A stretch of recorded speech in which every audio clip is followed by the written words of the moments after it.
Higit isang buwan na mula nang ipatupad ang Executive Order 118 ni Pangulong Bongbong Marcos na nagpapataw ng 50 pesos per kilo presyo sa imported na bigas. Sa pagpapatupad ng 50 pesos per kilo price cap sa mga imported na bigas, mahigpit umanong tumalima sa EO ang mga rice retailers sa pamilihang bayan ng Pili. Dahil din sa mas mababang presyo, tumaas umano ang demand sa imported rice na nagresulta sa mas mabilis na pagkaubos ng kanilang supply. Ay okay lang yan, yung pasunod kang gobyerno, di okay lang sa mo.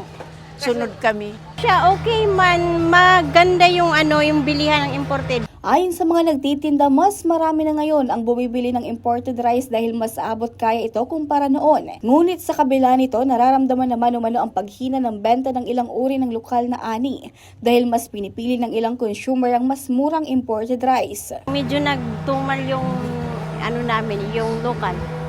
Kaya sabi ko, garo da kayang i-50 lang yung imported kasi yung local farmers natin, wawa naman. Tingnan mo yung local, ganito lang 42, ganito lang yung price. Kasi yung imported, mabenta.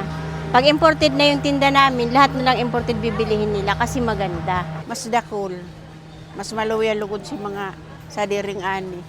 Barato kaya.